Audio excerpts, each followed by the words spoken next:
कैसे अपनी सोच पर नियंत्रण रखें।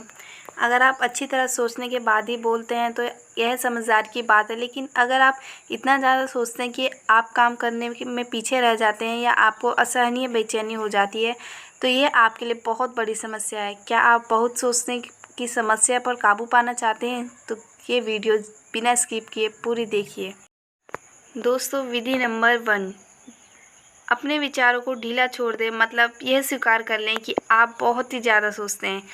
तो खाना खाने की तरह भी सोचना भी एक ऐसा काम है जो ज़िंदा रहने के लिए ज़रूरी है। इसलिए अगर आप ज़रूरत से ज़्यादा सोचते हैं तो कई बार इस बात को समझना काफ़ी मुश्किल हो जाता है। फिर भी कुछ ऐसे खतरों के संकेत हैं जिनसे ये पता चलता है कि आप ज़रूरत से ज़्यादा सोच रहे हैं। क्या आप एक ही बात को बार बार सोचते रहते हैं?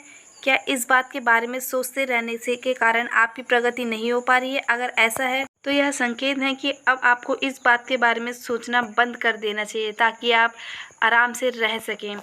दोस्तों, दूसरे नंबर की विधि है ध्यान करें।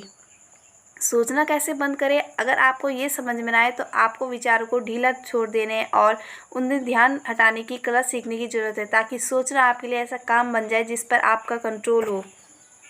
सोचने को सांस लेने के काम की तरह समझिए, जिस पर बिना ध्यान दिए भी आप उसे हर समय करते रहते हैं। ध्यान के अभ्यास से अपने विचारों को मुक्त करना सीख सकते हैं। तीसरी विधि है व्यायाम।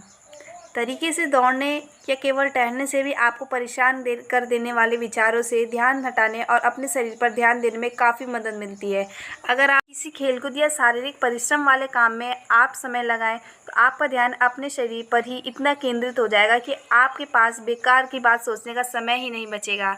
चौथी विधि है अपने विचारों को ज़ोर ज़ोर से बोल के दोहराएं। चाहे आप अपने आप से ही बातें कर रहे हों, लेकिन एक बार आप सब कुछ ज़ोर ज़ोर से बोल देते हैं तो समझ लीजिए कि आपने अपने विचारों को ढीला छोड़ देने की प्रक्रिया की शुरुआत कर दी है। इधर उधर टहलने और धीरे कदम बढ़ाइए। पांचवी विधि है अपने हर दिन के लिए एक सोचने का टाइम समय सेट करें। हो सकता है आपको ये अजीब लगे, लेकिन चिंता करने, आश्चर्य करने, सपने देखने और विचार मग्न होने के लिए हर दिन आप अपने आप विचारों को इस तरह से नियंत्रित कर सकते हैं कि वो लाभदायक हो सकते हैं।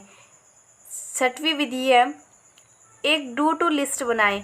जो जो काम आपको पूरा करने हैं किसी खास दिन, उन सब कामों की सूची बनाएं। अगर विचार मग्न रहना आपकी प्राथमिकताओं की सूची में एक काम ना हो तो आप ये समझ सकेंगे कि आप ब्रह्मांड के विषय में सोचते रहने की बहुत से ज़्यादा ज़रूरी काम कर सकते हैं। अपने विचारों को व्यवस्थित करने का तेज तरीका है उन्हें क्रियात्मक रूप देना। सातवीं विधि है जो आपको बातें परेशान कर रही हैं उन्हें नोट करके रखने के लिए एक डायरी रखें।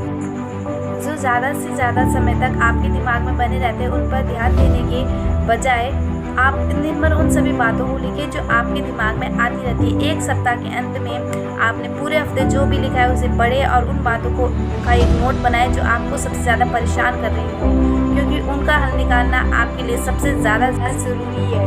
दोस्तों, अगर वीडियो पसंद आई हो लाइक शेयर कमेंट ज़रूर कीजिएगा। Thank you.